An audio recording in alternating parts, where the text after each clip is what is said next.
Waves in the Great Barrier Reef are not a common thing, so when we saw this tiny wave breaking on a shallow reef point break, we were pretty intrigued to see if it was rideable. It may be small, but we had a lot of fun.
I want to go. Alright, that was so fun. Okay, get on, buggerlugs. You gotta get to the back of the boat to counteract my weight. Okay. Moisture in the sky.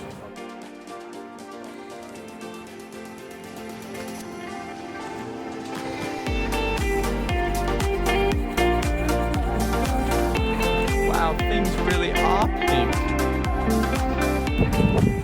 Look how insane it is there.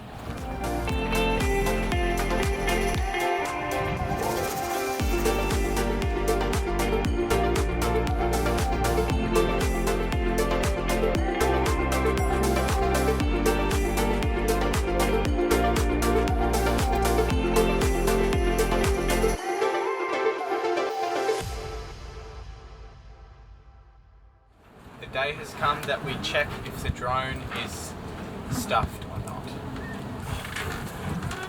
It's been in rice for 5 days. We rinsed it in distilled water. The rice has been soaking up all the liquid, hopefully. Hopefully brown rice does that still.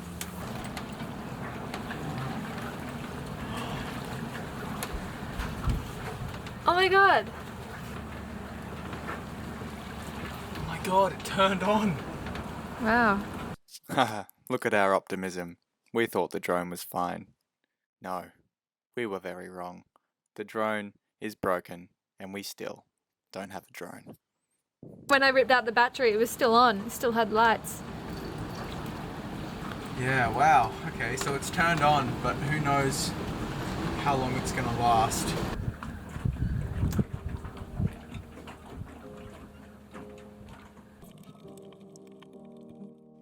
For anybody that doesn't know, this is a hawksbill sea turtle, and in fact, they are now critically endangered. The hawkbill population has declined 80% in the past 100 to 135 years, and their existence is threatened due to pollution and loss of nesting areas because of coastal development. Here's a piece of information that can have a large impact on the worldwide turtle population growth. Never shine a light near or on them as they are approaching their nest. If they sense your light on them before they are in their trance breeding state, they will most likely turn back around and go back into the ocean without laying their eggs. Emily just went for her first drive in the tinny by herself ever. She had about 500 meters to go and back, and looks like she made it no worries, which is a relief. How was that?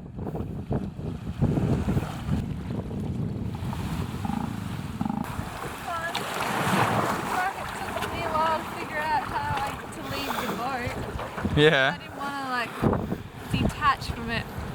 Good move. Start the engine. Good move. So what'd you do? So I just attached the little black rope thing, like just on one side. I see you didn't lock off this front rope.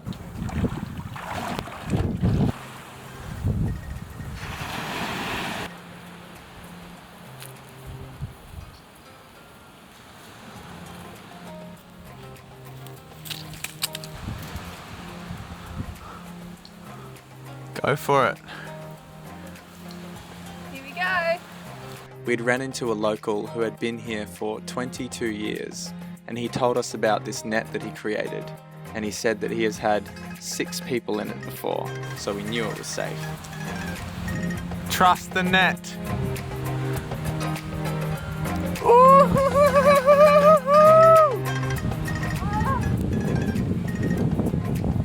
Is that scary?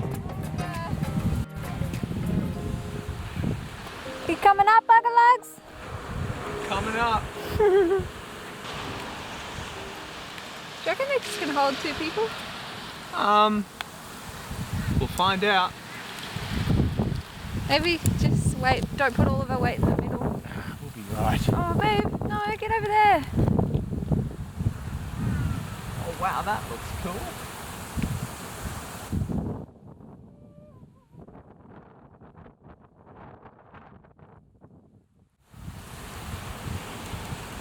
Oh.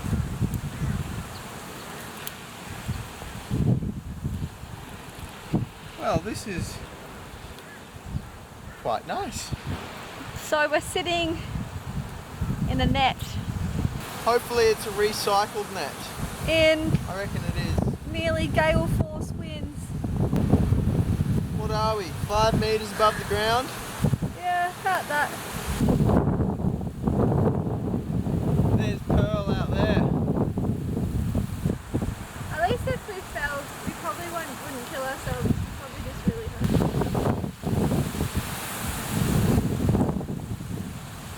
I'm a little bit scared. As you should be.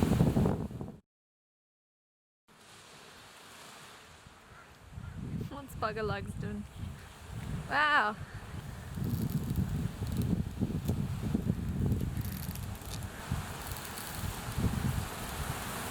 Pushing so hard I'm gonna poo. Don't do that. Thank you so much for tuning in and watching this video. In the next video, it's time to fix our broken front stay. We detach the stay from the boat while we're in a very calm lagoon at Keppel Islands and sail back to the mainland to do the repair ourselves. So if you want to find out what it's like to pull apart a furler and fix your front stay by yourself, check out the next episode.